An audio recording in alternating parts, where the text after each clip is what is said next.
So we've been stuck in the shed a lot working on Lance lately, and we are due to get out and have another adventure, but really got me thinking about some of those moments that have really stuck in my mind over the last 18 months. We've had some bloody good adventures and some tougher times to go with it. And it's usually the tougher times that you remember the most. So let's rewind the clock and have a look at a few of those times and what was going on in our minds and behind the cameras that you couldn't see. It's going to be good.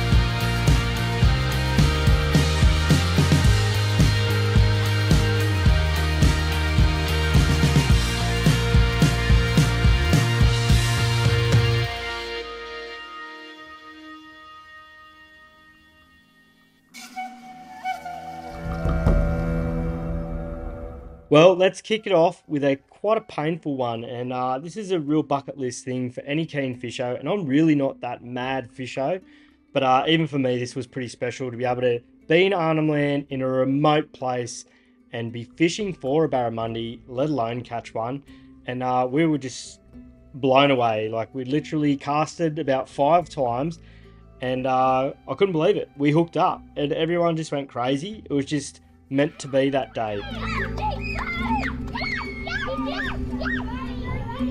Everything was going well, and you know, we're fishing with lures, so we're pretty confident we weren't going to lose the fish. With trebles and that, they're pretty well hooked.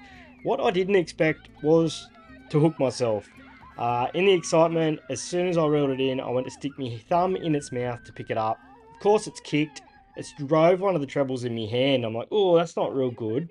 I've got to pick it up again, and it drove a second one in. And that second treble that popped into my hand, if it hadn't have come out, we would have been in real strife. It was facing straight down. Luckily, it backed out, and the one that was left there curled around and popped its head back up. So that's definitely a moment I won't forget. It was funny, but it could have been a lot worse. Oh. Yeah. Oh. That's disgusting.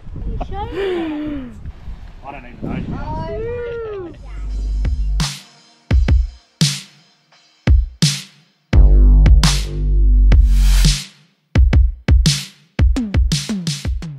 Now, looking at this, you go, holy shit, that's really unlucky. We were actually really lucky here. What you didn't see in the video was just before the van come off the back of the ute, we'd just gone through a bit of a dip with a concrete culvert.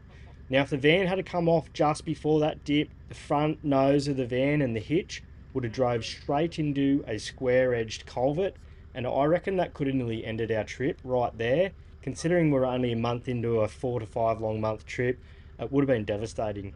Now, it did become quite difficult here. We did not see a car for at least half an hour, and the first car that come past really didn't want to borrow us. They didn't want to help us. He did have a hitch on his vehicle and he wasn't towing, and he didn't want to give us that hitch pin.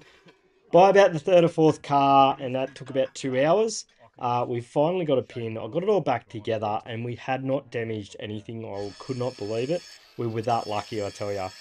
So look, in the video I said that there had been talk of kids going around pulling hitch pins out, and that was actually something we had heard. But, you know, laying in bed one night, months later, I'm sure I forgot to put the R-clip on that. I think I'd put the pin in, but the R-clip wasn't on, and it had eventually rattled out. So, lesson to be learned here, guys. Double, triple check when you're hitching up your van, including that hitch pin. We all good now? Yeah. We had 2 travellers stop to help, and it's really humbling when that happens, when something really bad happens and just people just pull up to help, offer you parts. We had 3 people in the end, and yeah, it's got us back on the road. Nothing broken. I can't believe it. Like, nothing. Not even the stone stumper is broken. Unbelievable. So, bad boys. They're big. They're proper man-sized corrugations, them ones. It's really hard to show how crappy a road can be in a video, but this has stuck in my memory so vividly. Everyone said, do not take your van to Mitchell Falls, heading north off the Gibb River Road on the Columbaroo Road, as the road is atrocious. They were dead set right, and against all advice, we did take the van all the way. Look, I'm happy to say it did survive. I was only getting under it because I was so paranoid, and it really was that rough. And it did show in the video we're going at walking pace. We obviously didn't go at walking pace the whole way. We did try and sit on about 60 k's an hour, and it was bloody tough on everything. I had the tyres as low as I could safely go at that speed. I did everything I could to look after it, but it is hard on your car and your caravan, and it sticks in my mind. It's probably one of the hardest drives I've ever done. Guys, it is one of those things, if you're going to go up there, have a look at the road conditions, and yes, it can vary from month to month, from year to year. It's a dirt road, they forever change, but be prepared. It was as tough as what they said it was. Very bored. Like once we do Mitchell Falls and we get back down to the Gibb River Road, Gibb River Road will be like a freeway. It was actually really quite good. And it lulled us into a false sense of, I don't know, we wanted more adventure, but we got it. Yep.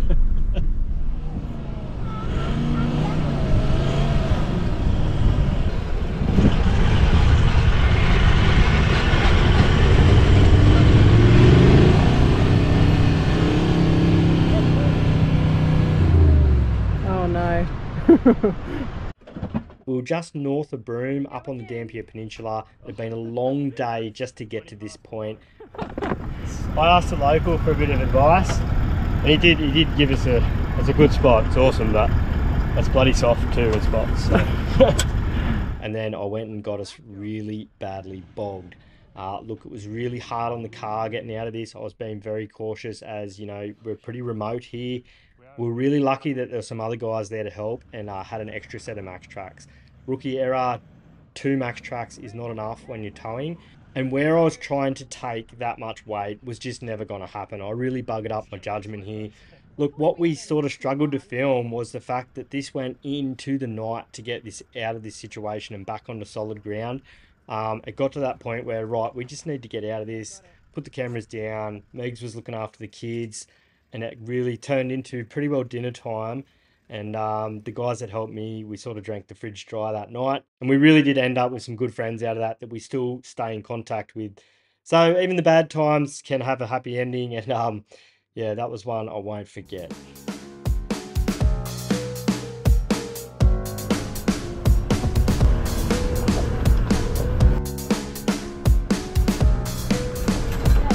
Well, this is Cobra Bald Part 2, and leading up to this point that we're at in the video right now had been an absolute mission as it was. And I could already see from here, without even walking down here where I am, that we're in deep shit. The problem we then had was it was way too tight to turn the car and the van around where it was, or anywhere back that I could remember.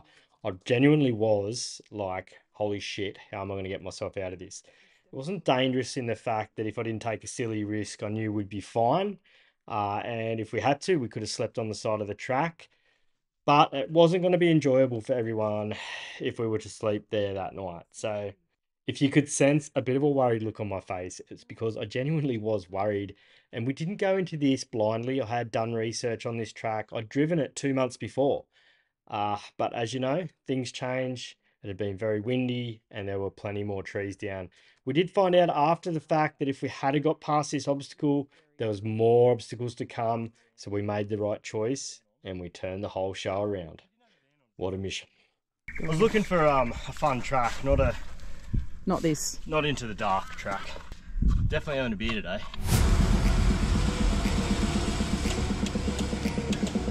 Alright, take a bit of weight.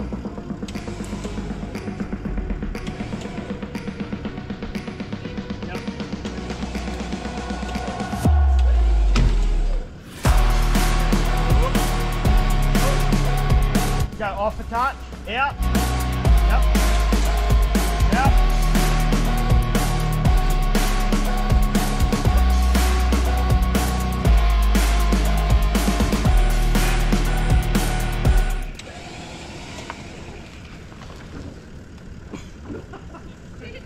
Keep going, take some tension. Whoop.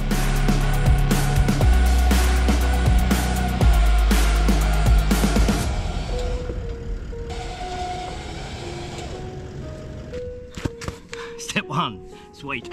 Okay, nice and controlled.